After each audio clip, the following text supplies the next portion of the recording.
Welcome to GardenDC, the podcast about everything gardening in the Washington, D.C. and Mid-Atlantic region. I'm your host, Kathy Jentz. I'm the editor of Washington Gardener magazine, and we're aimed at gardening enthusiasts, people who grow everything from edibles to ornamentals, natives to exotics. If it grows in our area, that's what we talk about.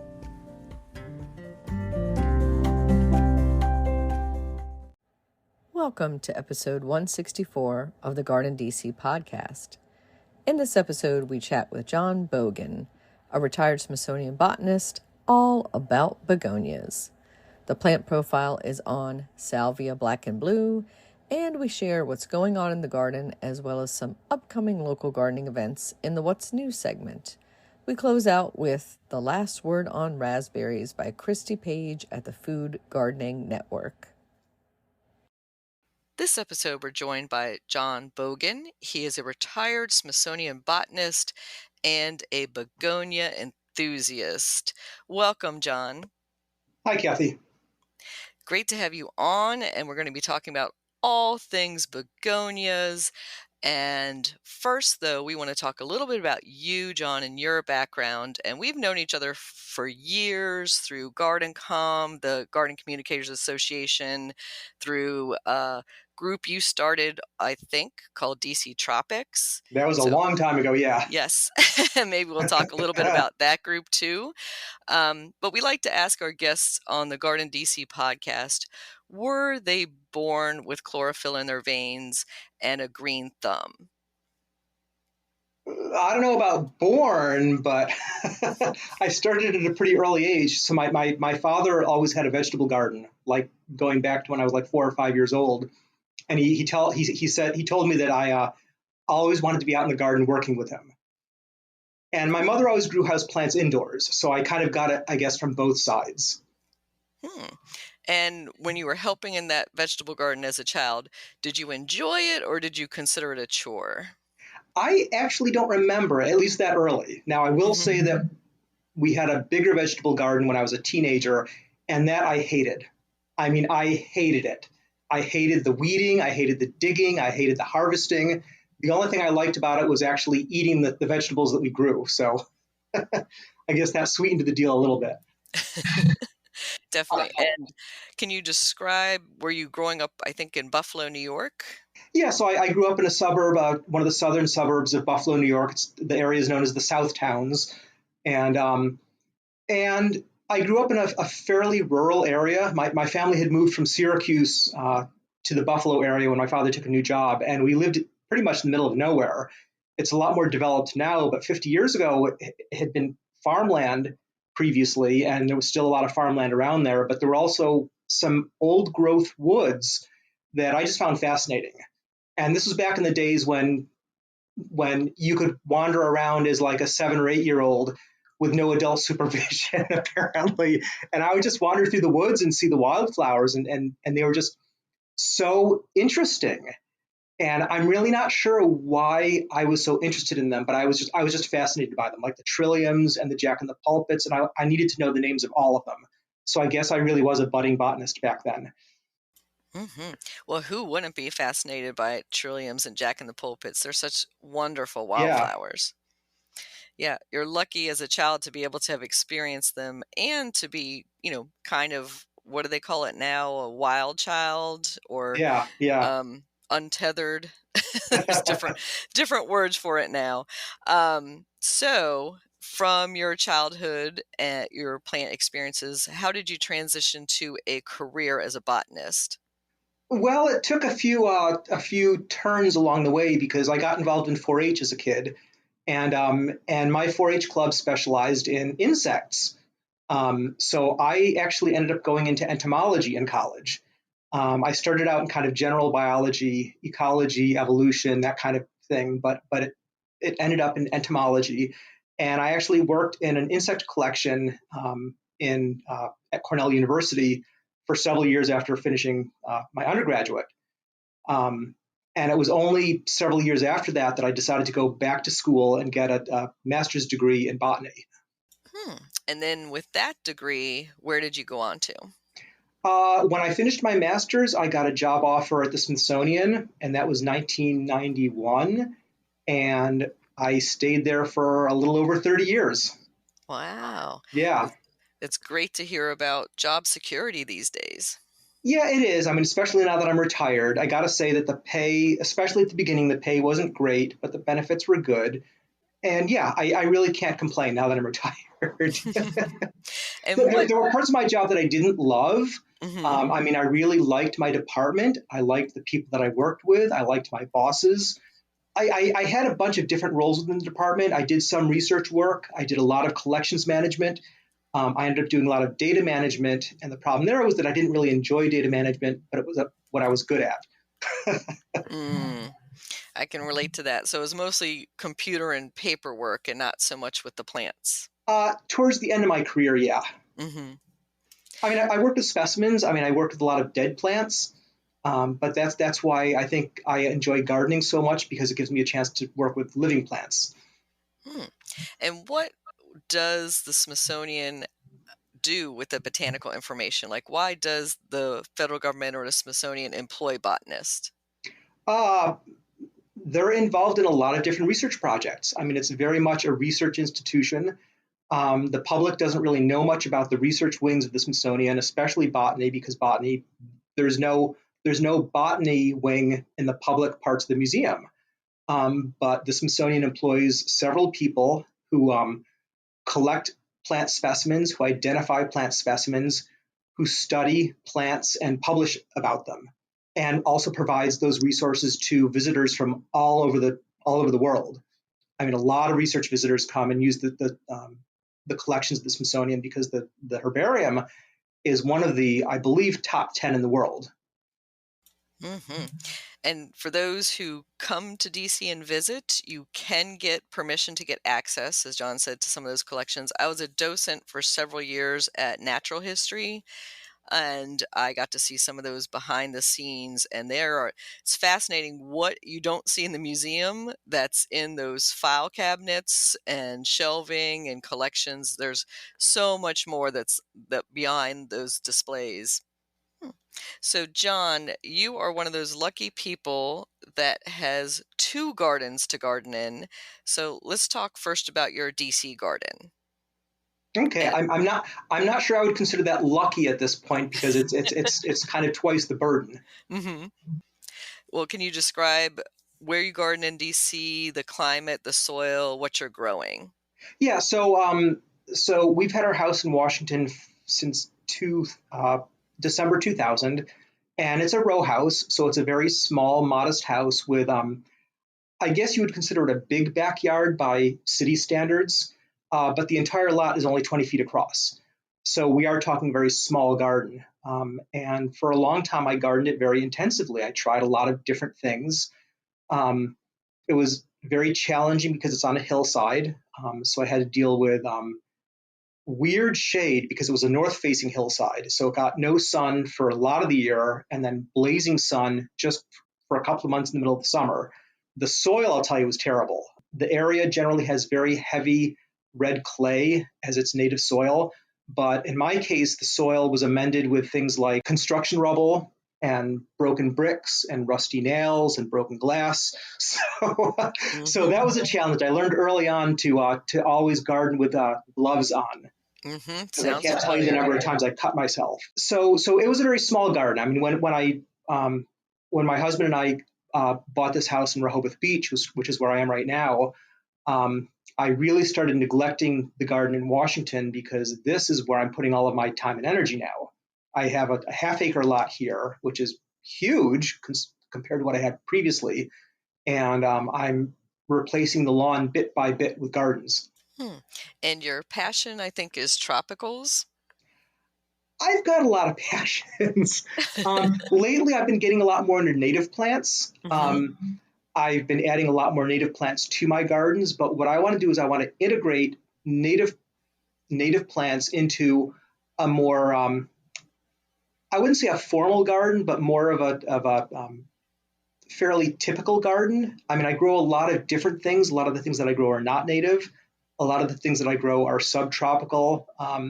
not truly tropical so much, because I don't want to replant things every year. I don't want to be dragging things in and out, because I'm getting too old for that. I want things that come back. So I do grow a lot of perennials. But like I said, I'm trying to mix natives with non-native plants. And ultimately, I want to have as little lawn as possible and as much garden as possible.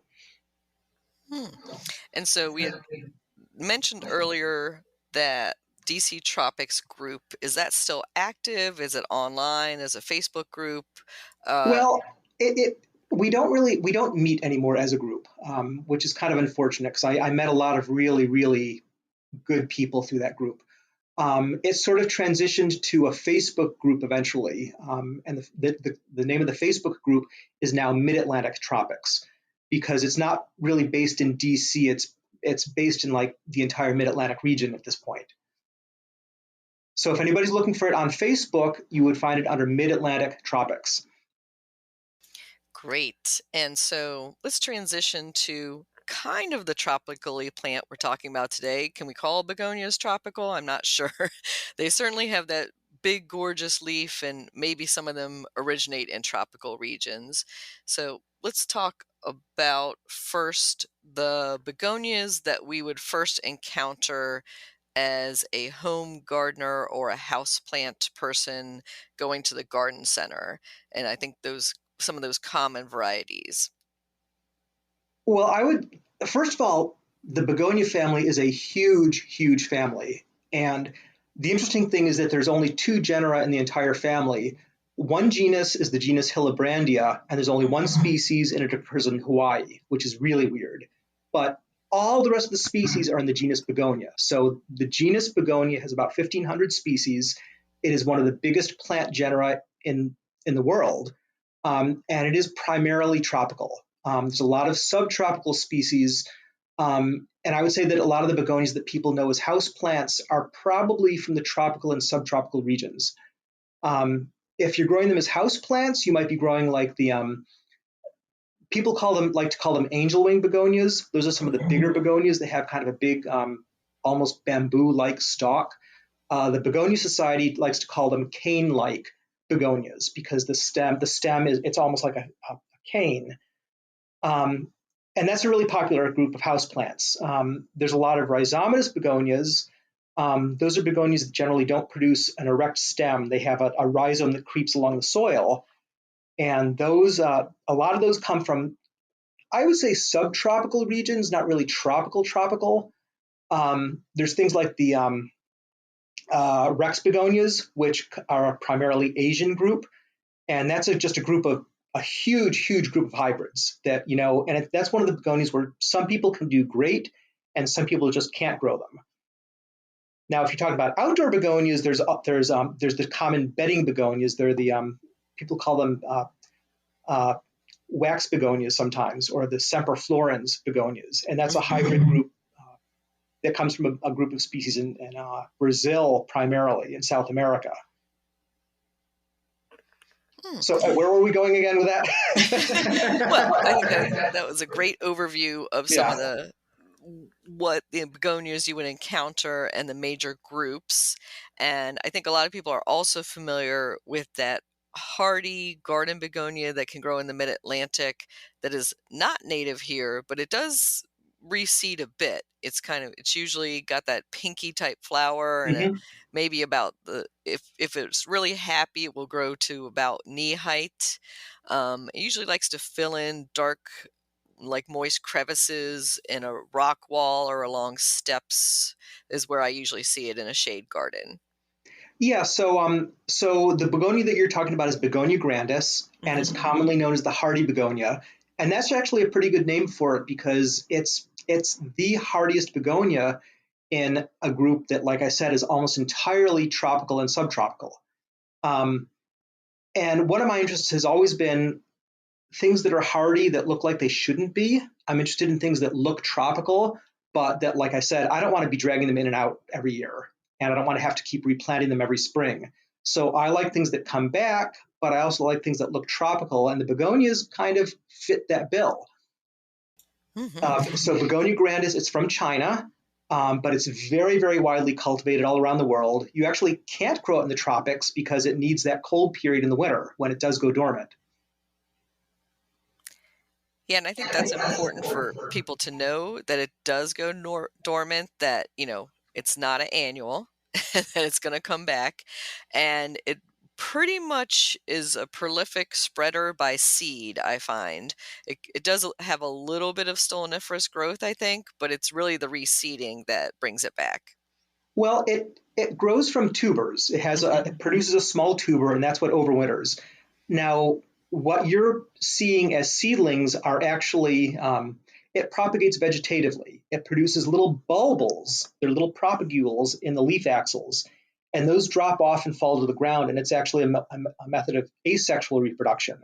So what you're getting is a colony that's all a clone of that original plant.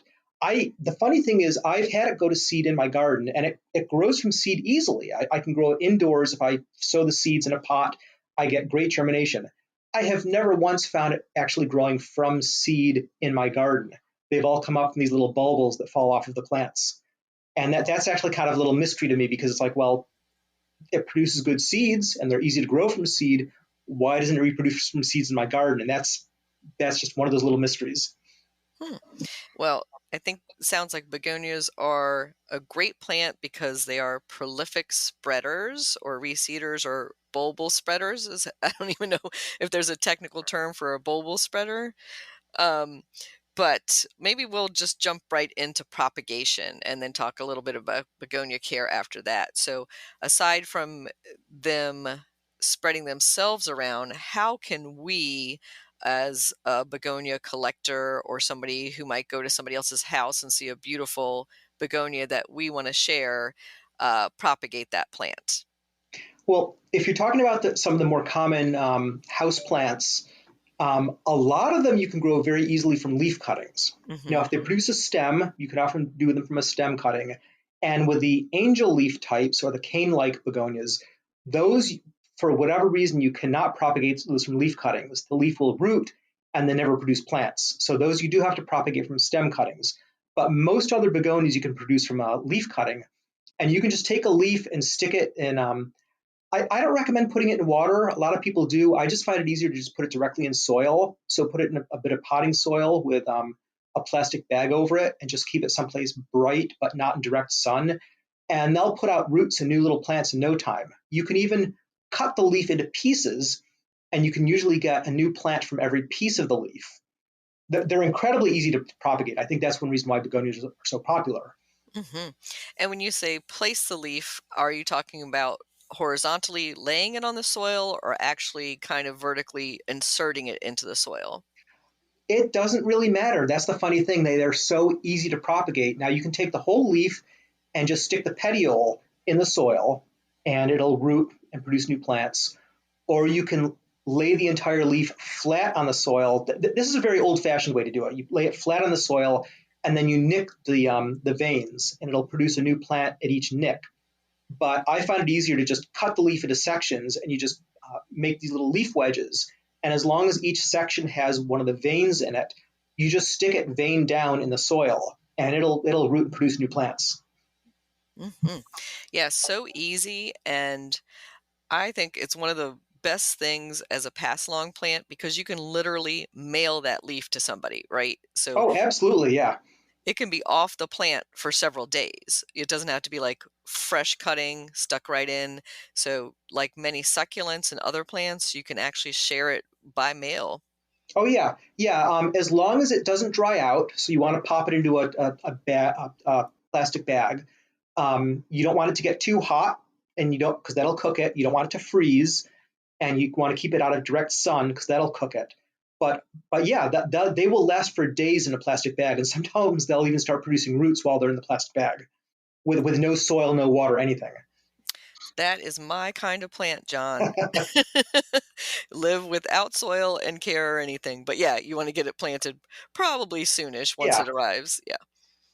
And so let's talk about the soil it likes. So what do most begonias like to grow in? There are a few odd begonias that I'm not going to go into that want really specialized conditions, but most of the begonias that most people are going to come across want pretty much the same kind of soil. They want something that's very well drained, very loose and porous, that doesn't stay wet. That's the important thing. There are very, very few begonias that want wet soil. They want to stay moist, but with a very well aerated soil. And most of them, you want to let them even dry out a little bit in between waterings. So I generally use very standard potting soil mixes. I use Miracle Grow, I use Pro Mix, I use all different brands. I wouldn't say that there's one brand that's better than another. It's all about the soil texture. As long as the soil is well drained and doesn't pack down and you don't keep it wet all the time, I do often add a little bit of extra perlite because that does help lighten up the soil a bit. But otherwise, a lot of it is really about how you water it, and you just don't want to overwater them. That's going to be a problem for me, John, because I am a member of Overwaters Anonymous. Yeah. Well, all the more reason for a really well-drained soil then. So, and maybe a clay pot rather than a plastic pot for good drainage, or what do you recommend? If you tend to overwater, then maybe a clay pot. But for me, I use plastic pots pretty much exclusively because for me, I don't want to be watering every day. I do want them to retain a little bit of moisture. And I just find clay pots more versatile in a lot of ways. For the plastic ones, you mean? Yeah. Did I misspeak? Yeah, plastic pots. Yes. So you mentioned watering. And so do you prefer to take it to the sink to water to let it drain out, that method, or do you water them in where they're growing? I generally water them right where they're growing. I mean, I know my plants pretty well, so I generally know how fast they dry out. I know how much water I need to give them. You don't want them to sit in a saucer of water for more than an hour or two. But generally, I just water something until the water comes out the bottom and then wait a bit. And if it is ever standing in water for more than an hour or two, I will dump it out. But that's pretty unusual. I should say that I really don't grow a lot of begonias in pots, at least not anymore. I grow most of my begonias outdoors in the ground these days. So let's talk about them for a minute and the watering routine for that. Obviously, they can get rained on. And when it's not raining, how often do you water them? Very rarely. Most begonias are more drought tolerant than people realize, especially if they're growing in the shade. Now, if they're growing there are some that grow in full sun, like if you're growing the semperflorens types, those are the very common bedding begonias that people grow as annuals. Those can take quite a bit of sun. They might wilt a little bit, so those you might want to keep watered during a dry period. But I very rarely water them unless we've had an extended drought. And is an indication drooping or a little bit of brown edges? When do you know to water them? I would say either one of those. If they're drooping, especially if they're drooping at night, if they're still wilted at night and they don't look better by morning, that's generally a pretty good indication that they do need water. Because some of the drooping could be because of high heat, but they'll put up with that, correct? Yeah, I mean, they'll often wilt a little bit during the day just because it's very warm. And if it's a little bit on the dry side. But like I said, if they perk up at night, that's a good sign. Great. And for indoor begonias, what's the best light situation you can give them? The ones that you're growing indoors generally want the same kinds of conditions. They want bright, indirect light. There are some that can take full sun, but I would say most of the ones that you grow as houseplants, I would say morning sun would be good for a lot of them, as long as they're not getting direct sunlight during the hottest part of the day. I would say bright, indirect light for pretty much all of them. So maybe eastern exposure. Yeah. If you have like big north windows that get a lot of light, that's perfect for a whole lot of houseplants, but especially begonias. Great. And then you had mentioned for the outdoor ones, put them in a shady situation, definitely not afternoon sun. It depends on what you're growing. Like I said, the bedding begonias, the semperflorens types, or the wax begonias, a lot of those, I'm amazed to see those growing in full sun. I don't. For me, the ones I grow don't want that much sun, so I'm always a little surprised. They do seem to take full sun. If you grow the dragonwing types, those are a fairly new hybrid type, but those get much bigger leaves and they grow as much bigger plants. Those can take a fair amount of sun as long as they're getting enough water. And that's kind of a general rule of thumb that the more sun a plant gets, the more water it needs, or the more water you can give it, the more sun you can give it. And so fertilizing is next on my care question list. So I would imagine that those grown in pots or indoors would need a bit of fertilizing. Not a lot. I do fertilize the ones that I grow indoors occasionally, not really often. You generally want something that's a balanced fertilizer like 10-10-10, and that would be oh, I always get these mixed up. There's the middle one is phosphorus, the first one is nitrogen, and the last one is potassium. So Yeah. so it's NPK. yeah. So generally, the really leafy types do like a lot of nitrogen, but we're not talking huge amounts. I mean, I would say fertilize very lightly. And then the outdoor ones, I very rarely fertilize at all. My attitude is that if the soil is good, they don't really need fertilizing. When I plant them, I'll add some compost to the soil, and then I may add something like lately I've been using an organic fertilizer called Espoma plant tone, which I think improves the soil more than anything else. It provides some nutrients, but a lot of it is really just about the soil health. And so I'm going to ask you a dreaded question, I think maybe amongst begonia people, is the shedding. So, and cleanup, especially for the houseplant one. So they tend to self-shed the blooms, and you're not having to do any pruning or snipping or deadheading too much, right? Yeah, I mean the ones I grow don't generally bloom indoors, and when they do, it's not a problem. Some of them produce hundreds of flowers, and they can get a little bit messy as they start to shed the flowers. But wouldn't you rather have the flowers? I mean, I think it's a small price to pay to have something blooming indoors. I think it's similar to, like a Boston fern. That's the price to pay. You're gonna have cleanup every day, a little bit on the floor around it, just to check on it, and maybe Yeah, if you have pets. it's the nature of plants that they're a little bit messy. I mean, they're part of the natural world, and the natural world is messy. When you invite the natural world into your home with you, you're inviting a little bit of that mess in with you, and it just sort of comes with the territory. I never really thought about it that way, maybe because I'm not the best housekeeper to begin with, but plants shedding leaves or shedding flowers, I've never really considered that a nuisance. And how about any other pruning or grooming that they need? Well, the ones that produce stems can sometimes get a bit gangly, like the cane begonias. Some of them can grow like 6-8 feet tall if you let them. I mean, I've seen photos of people with them like brushing their ceiling, and I'm like, cut that thing down. Now, the way that those grow is that they produce a clump of stems that all come up from the base. They don't branch very much. They'll branch a little bit if you cut them back, but they just keep sending up new growth from the base. And so you can just cut off those old canes right at the base, and it'll set up new ones. And that's really the best way, I think, to prune those. Most other begonias, like the rhizomatous ones, all you really need to do is take off the dead leaves. They don't really need a whole lot of pruning.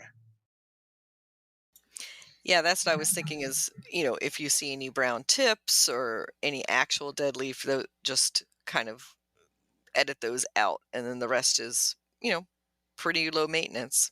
Yeah, and one of the dirty little secrets is that you can take all those leaves off. I mean, begonias, as long as they have a healthy rhizome or stem, you can take all of the leaves off. Like if you have a pest problem, sometimes that's something that you might want to do. Or if it's just looking kind of ugly and you want to refresh it, you can cut those things down, and they'll generally survive and put out new growth. Wow. And that does bring up my next question, which is insects and disease that are common to begonias and how to deal with those. Yeah, they do have pests indoors. I mean, indoor plants in general do, and that's one reason why I grow fewer plants indoors lately. You're more likely to get pests if you're bringing a plant in from outdoors. So you might have things like thrips, or a big problem for me was mites. There are mites that are more or less microscopic, like broad mites. You don't see them until they're doing damage to the leaves, and even then you need like a microscope to see the actual insects. In a case like that, I would just cut all of the leaves right off the plant, and that would often get rid of the infestation right there. You might have trouble with whiteflies. You might have trouble with aphids, sometimes thrips.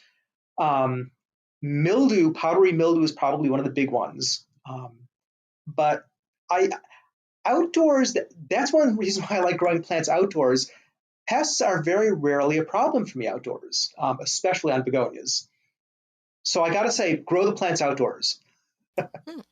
And if you do have them as a houseplant, you can, of course, bring them outdoors for the summer months, maybe like May 15th, October 15th in the mid-Atlantic is probably a good window for them. Yeah. I mean, you want to bring them out after they're not going to get frosted. I'll tell you, a lot of them, if they do get frost damage, don't give up on them because they'll often recover. But yeah, you want to move them outdoors. The general rule of thumb in the Mid-Atlantic area is around Mother's Day. I mean, mid-May, that's when you can usually get plants outdoors and not worry about frost anymore. The fall is a lot iffier. You kind of have to pay attention to the forecasts, but in the city at least, I've had my first killing frost come in like mid-November or even early December sometimes. And now that I'm in southern Delaware, I may not see frost until sometime in December regularly. So I can leave plants out here pretty late. Great. So let's turn to some of your favorite begonias. And I was going to ask if you're a flower or a foliage person, or do you like them both equally? I see flowers as a bonus, but for me, I like growing for foliage. I don't like flowering plants that you grow only for the flowers because that means that they're often ugly when they don't have flowers. And what's great about, I would say, most begonias is that a lot of them are beautiful foliage plants, even if they never bloomed. Now, a lot of the ones that I grow right now, they're related to the Rex begonias. They're a group of Asian species that have beautiful, beautiful foliage. And those are the ones that I'm growing primarily outdoors these days. And are those the ones that kind of have that curlicue, like snail patterns to them and sometimes striping and spotting? Yeah, so a lot of them are in the Rex group. Now, Rex begonias have kind of a reputation for being difficult, and the one that you're talking about is probably escargot, which is one of the most spectacular Rex types and is also one of the most notoriously difficult to grow. I've never grown it, but what I've heard is that it's very susceptible to powdery mildew. A well-grown plant is spectacular, but apparently it's been the downfall of a lot of people who try to grow begonias. But the old-fashioned Rex types, I think, were a little more temperamental. A lot of them were based on species that are from the Himalayan region that really don't like heat. They don't like high humidity. Some of the newer hybrids that are coming out involve other species that are from like southern China. And a lot of those can actually take a lot more summer heat. And those are the groups that I'm trying to work with because I'm trying to produce I'm an amateur plant breeder, and I'm trying to produce begonias that are hardy, but can also take the summer heat. And let's talk about some of that breeding you're doing. Are you selecting for certain qualities that you're looking for besides the heat and humidity tolerance? Are you selecting for looks? Well, I'm selecting, I would say, equally for foliage. I want plants that look nice as foliage plants, but that can also take both the heat of the summer and are hardy in the ground. Like I said, I don't want to be hauling plants in and out all the time. I want things that stay in the ground and come back the next year. So I've been working with a group of species that are, like I said, primarily from southern China, and I've been testing a lot of hybrids, like other people's hybrids, in the ground to see how hardy they are. And some of them improved to be a lot hardier than I think anybody ever realized, as long as you plant them deeply. And that's where I think a lot of people go wrong. A lot of people think if it's a rhizomatous begonia, you need to plant that rhizome right on the surface. And that's kind of the standard advice for rhizomatous begonias in general. With these hardy ones, you actually want to plant that rhizome a couple of inches deep. And it will not kill the plant, and it will help it get through the winter because you want to get it below the frost. You want to get it below the frost zone. That's great advice. I have the Sterling, is it called Sterling Moon? Yeah. new introduction, and that one is still in the large pot it came in. So I plan to plant it this fall, and so I'll plant that deep and maybe even give it an extra mulching around that stem. Yeah, I mean, extra mulch does help. Now, I would recommend planting these in the spring rather than the fall Hmm. because you want to get these things established in the ground. You want them to have a good root system. You want them to have a nice, healthy rhizome. Um, so my recommendation is to plant these sort of marginally hardy or hardy begonias in the ground in the spring. And what I do is I actually plant them in a little depression. I plant them in a little. Somebody asked me once, why do I plant all my plants in little divots? And there's a couple of reasons. One is that it makes it easier to water them because the water kind of runs in and goes where I want it to go. But also in the fall, I can throw some mulch or some soil over it, and that helps get the rhizome through the winter. And like I said, they really don't mind being a couple of inches deep. They'll just send up new shoots in the spring as long as the ground didn't freeze too deeply. Hmm. And can you describe some of the breeding work that's being done by some of your colleagues and some of the new introductions that you might be trialing or keeping an eye on? Well, the one that you just mentioned, Sterling Moon, that's part of a new series by plant breeder and plant explorer and plant introducer Ozzie Johnson, and he's working with the ladies at Plants Nouveau, and they're actually working with some of my hybrids also. They have one that they're just now releasing called Summer Storm, and that's one of my own hybrids, and I think it's a really really cool plant, and I'm very pleased with it. But they're working with they have a bunch of new ones in the works from Ozzie Johnson. Um, now Terra Nova Nurseries has released a whole bunch of begonias, and they are saying that they're hardy, some of them at least to zone 7. I have not trialed any of their begonias, and I really can't comment on them except to say that in photos at least they are beautiful, and some of those are starting to hit the market. I can't give you the names of any of those off the top of my head. Another breeder that's coming out is Ball Horticulture, and they've come out with several. I think that they're responsible for the Jurassic series. Now, the Jurassic series of begonias, again, these are sort of the Rex-like begonias, kind of the new wave of the Rexes, where they're a lot more heat tolerant. They tend to produce more of an erect stem and just have really spectacular foliage. Now, they're not marketing those, I don't think, as hardy begonias, but I wouldn't be surprised if at least some of them are pretty hardy if, like I said, if you plant them deeply and give them an inch or two of mulch in the fall, I'll bet a lot of those would survive the winter. So I now that I have a little more space to grow plants, I'm hoping to try some of those other begonias. Interesting. So Terra Nova, for our listeners, is based in the Pacific Northwest. So their zone 6, 7, 8 might be a bit different from our mid-Atlantic DC area 6, 7, 8. And their summers are very different because their summers generally tend not to be quite as hot and humid, and that's something that we have to contend with in the Mid-Atlantic region. Yeah, for sure. I think they have slightly milder winters, but they almost have a droughty summer, but of course more dry, not as hot and humid, depending on the elevation as well.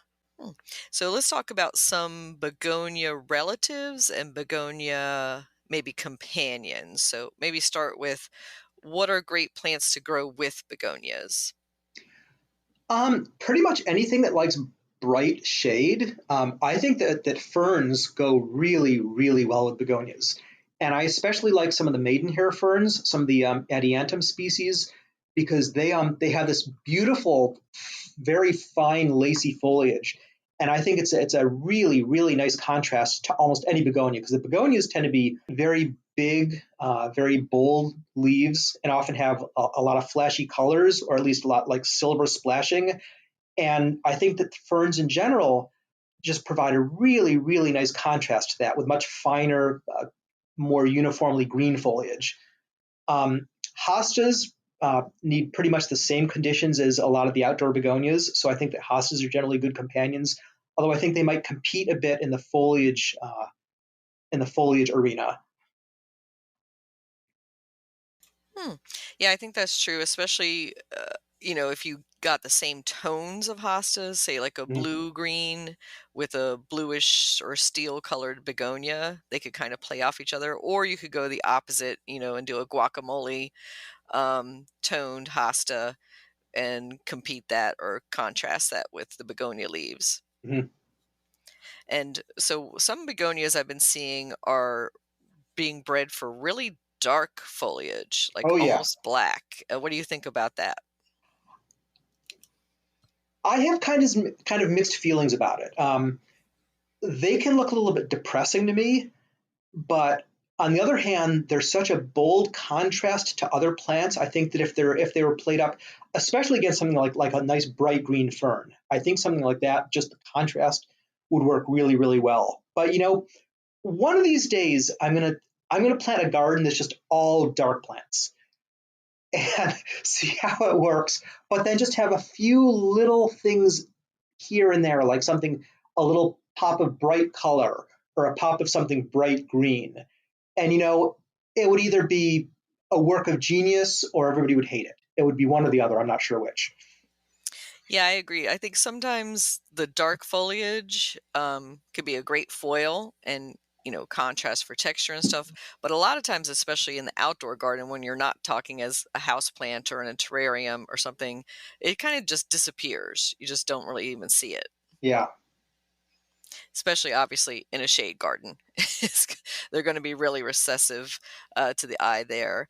And we were talking also about some begonia relatives, or maybe some rare species that maybe the home gardener wouldn't have access to and maybe see at a local botanic garden. Yeah, the funny thing is begonias don't have any really close relatives. Now, like I said earlier, the begonia family is huge, but it only has two genera. Now, the genus Begonia has 1,500 species of begonias, and there's exactly one other genus in the entire family, and it has exactly one species, and it's found in Hawaii, and that's the genus Hillebrandia. And if you looked at it, you would say that's a begonia. I mean, I gotta say, it looks a lot like a begonia. So it's one of those rare things that people cultivate occasionally. You might see it in the wild if you knew where to look in Hawaii, but it's not something that you're going to see very often. Now, once you start getting outside the family, some of the closest relatives of the begonia family are trees, like giant trees in the tropics, which is kind of weird. But their other relatives are the cucumber family. That's really funny because if you think about it, cucumbers, like cucumbers, squashes, melons, if you look at them, you could kind of see that they're related to begonias, just the way they have like those fleshy petioles and those big, big leaves. So you would never expect that really, but those really are the closest among the closer relatives of begonias. Yeah, now that you mention it, John, I was just cutting a bunch of zucchini yesterday in the vegetable garden, and that big giant zucchini leaf does look like a big Rex begonia leaf. Yeah. Interesting. So, if you catch the begonia bug and you really want to get into collecting and maybe even showing begonias, would imagine you would join the American Begonia Society or maybe a local chapter. Yeah, so the American Begonia Society is kind of international in scope, but I would say that probably the majority of the members are in the United States and maybe Canada. So that is the go-to society, and they do have. They're not called chapters; they're called branches. So there are local branches of the American Begonia Society, and they're scattered kind of all over the United States. There are several out on the West Coast, not quite as many on the East Coast, but the closest one to the Washington D.C. area is the Potomac Valley branch of the American Begonia Society. And do they meet in person or is it just an annual show and sale? Both. I mean, they do meet in person. I did let my membership lapse a few years ago just because I got too busy with other things in my life. They meet generally at a member's home. I believe, once a month, but they do have an annual show and sale at, oh gosh, I'm blanking, Green Spring, at the Green Spring Gardens Botanical Garden. So every August, they do have a very nice flower show there, and they do sell plants also. Great. So we'll have people look out for that and try to alert them. And that's in Fairfax County, Virginia, for those outside the Mid-Atlantic area, if they're curious about coming to visit for that show and sale. And so, John, how can listeners contact you to find out more? Well, I'm all over social media as DC Tropics. That was the name of my blog for several years. I stopped blogging a few years ago, but I did have a blog. And if you look up DC Tropics, you'll probably find my blog and a lot of information about begonias, because that's one of the things that I blogged about. But you can find me as DC Tropics on Instagram. You can find me as DC Tropics on Facebook. And I would say try to contact me through one of those social media accounts. Great. And so for summing up the episode, what would you say in conclusion to the person who has never grown a begonia before, why they should grow begonias? Well, I think one reason is that they're generally easy to grow. They're very gratifying to grow. They have beautiful foliage. Some of them do have very nice flowers, but like I said, I consider the flowers to be a bonus. They're easy to find. That's one big advantage of begonias. They're not like one of the rarest things on earth. You can find a begonia at pretty much any garden center. And another reason I like begonias is because people know what they are. If you say begonia, people have some idea of what a begonia is. My other passion is the Gesneriid family. And if I say the word Gesneriid, 99 out of 100 people will have no clue what I'm talking about.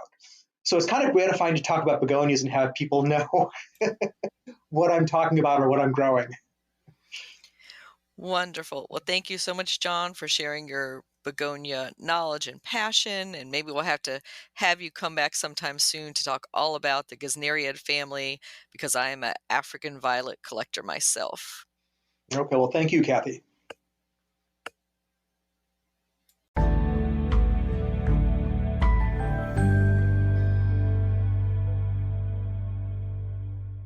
Salvia black and blue plant profile. Salvia guarnetica black and blue is a tender perennial salvia. It has bright green foliage and brilliant blue flowers with purple-black calyxes. Digital photos don't do it justice. It is a true blue flower that really is striking to see in person in the late summer to early autumn garden. It is also known as anise-scented sage black and blue and the Brazilian anise sage black and blue. The Latin names were previously Salvia caerulea and Salvia melanocalyx. Butterflies, hummingbirds, and other pollinators love its tubular flowers. The leaves are fragrant and deer do not bother it. It grows best in full sun in well-drained soil. It will flop if planted in too much shade. It grows to 2 to 5 feet high and wide. Deadhead the spent flowers to encourage additional blooms. Otherwise, it's pretty low maintenance. It's hardy to USDA zones 7 through 10 and can survive here in the Mid-Atlantic if we have a mild winter. But if you think we will have a hard winter, cut it back and pot up several plants divisions in the fall for overwintering in a sunny window. Salvia black and blue, you can grow that.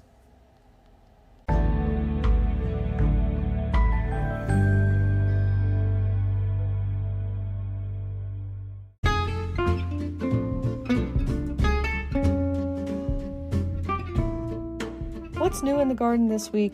Well, we finally got a little bit of much needed rain after this heat spell, but we could use a lot more rain, and I'm sure many of you out there listening are in that same boat. In the community garden plot, I am looking to harvest our sweet potatoes soon, and in my home garden, I'm enjoying the blooms of the pink turtlehead chelonia and also the yellows that come at the end of summer, beginning of fall, including goldenrod and some of the perennial helianthus sunflower relatives. I wanted to mention a new segment or benefit. If you follow this show on Spotify, so just make sure you're subscribing to it on the Spotify app, there are polls at many of the most recent episodes, and you can share your thoughts and reactions about the episodes there. And maybe I'll be pulling some of those reactions and sharing them in future What's New segments. So definitely share what you love, what you don't love, what you'd like to hear more about in those listener polls on Spotify. And another place to share your opinions is on the facebook.com Washington Gardener magazine page. This week, there is a very lively discussion going on about pokeweed. I thought I posted a pretty innocuous little photo of beautiful pokeweed berries that I came across, but I mentioned that they are toxic to the touch, which I had sourced from newhampshire.edu and a WebMD site. And of course, not the best thing to eat either. But you thought I would have called somebody's baby ugly because there was a visceral reaction to my post correcting me that it is not toxic to the touch, but I am still doing research on that and seeing the truth behind it, because it does seem like some people do have a touch or reactive skin rash to being around pokeweed, similar to that of poison ivy. So trying to get to the bottom of that, and I'd love for you to comment on your opinions about pokeweed. Do you love it? Do you consider it a garden thug? Are you having it ripped out? Have you had reactions personally to it when touching it? I'd love to hear everybody's opinion in that ongoing conversation on our Facebook page. Some upcoming local gardening events that you might want to attend include the Silver Spring Garden Club meeting taking place at Brookside Gardens in Wheaton, Maryland on Monday, September 18th at 7:30 p.m. This speaker meeting is open and free to all, and it is about Dumbarton Oaks, the evolution of a garden. And you can find out more about that at silverspringgardenclub.com. Next is the Foodie Fridays Saving Seeds and Stories series. This is a $10 fee, and it takes place on Friday, September 22nd at 6:30 p.m. at the Josiah Henson Museum and Park in Rockville, Maryland. And you can register for that and find out more at montgomeryparks.org. And next, the Maryland Native Plant Society is having their monthly program via Zoom, and that is on Research on Maryland's Dying Ash Forests by Andrew Baldwin. And you can register for that at mdflora.org under their events tab. And then finally, the Fall Festival and Bulb Sale at the U.S. National Arboretum is on September 30th from 10 a.m. to 2 p.m. They have 52 different types of bulbs for sale, ranging from alliums to irises to tulips. You don't need to register, but they'd like to know to expect you there, so you can find out more at FONA, F-O-N-A, FONA.org. Happy gardening!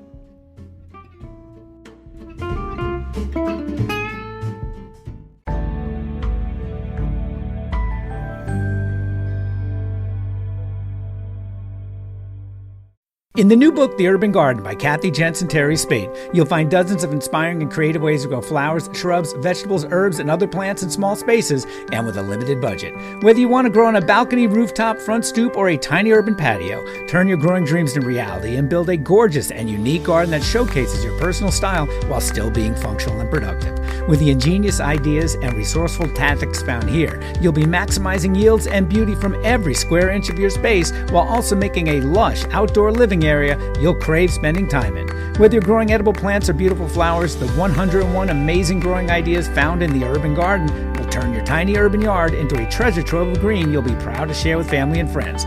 Buy your copy today at your local retail bookseller or order it online now at Amazon.com or bookshop.org.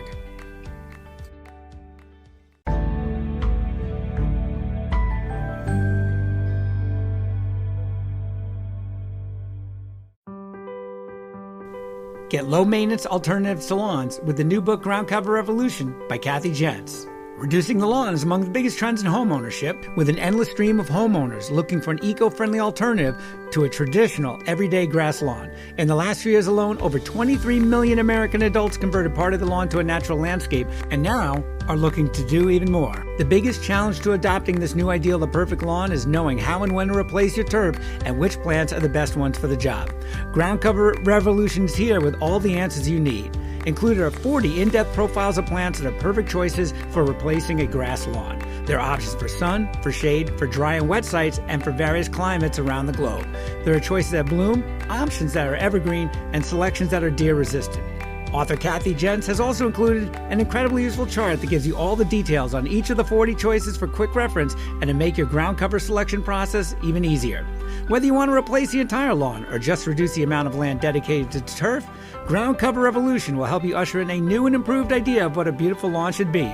Available at bookstores now and also at Cordo.com, where you can get 30% off using discount code GARDENING30.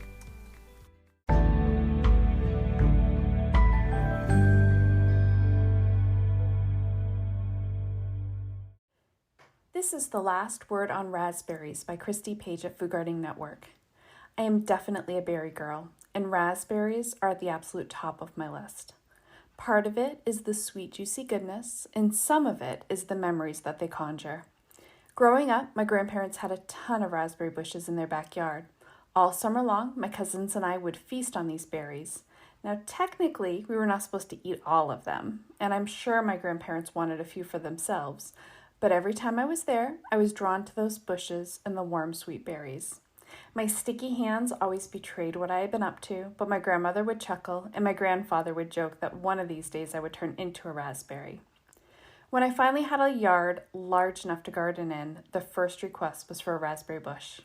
My husband decided that the perfect birthday present was starting my very own raspberry patch. He purchased 4 bushes, a couple of trellises, and some fertilizer. All summer long, I watched those bushes grow and even managed to have a few raspberries. It was one of the best birthday presents ever. The next year, we noticed that the plants had multiplied. Not only did I have my 4 original sturdy bushes, but there were also several other smaller bushes sprouting up around them. We started having to watch carefully where we weed whacked or mowed to make sure that we did not harm any of these precious plants. In the next few years, these bushes continued to multiply until I really did have my own raspberry patch. Every morning, all summer long, you would see me out there picking berries, although I will say very few actually made it into the house. I love them warm, sweet, and freshly plucked. Then came last year. We had a horrible storm that poured buckets of rain. It washed out a large part of our yard right where my precious raspberries were. When it came time to repair the damage, it was very hard to save the few bushes remaining. We had to have new topsoil brought in, and that whole area was redone. My heart was broken, but I figured we could start again. Imagine my surprise this year when my husband came in from mowing to tell me that I have new raspberry bushes growing. Between the rain and the yard work, the tiny bushes and seeds were pushed more to the edges of the yard. Instead of one raspberry patch, I now have bushes lining most of the backyard. They're still small, but they're definitely growing. I can't wait for next year and hopefully a bounty of sweet treats each morning. Until then, it may be time for a quick trip to my grandparents' house. This was The Last Word on Raspberries with Christy Page at foodgardening.com.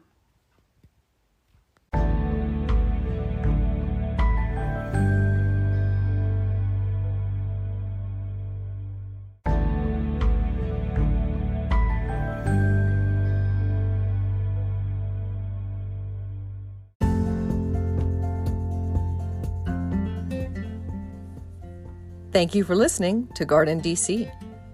You can become a listener supporter for as little as 99 cents a month by going to anchor.fm/GardenDC/support. Another way to support this podcast is to subscribe to our monthly digital publication, Washington Gardener Magazine.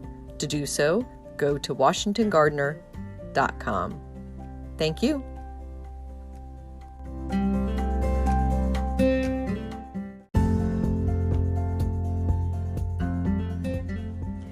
You can find Washington Gardener online at washingtongardener.com, on Twitter at WDC Gardener, on Instagram at WDC Gardener, and on Facebook.com at Washington Gardener Magazine.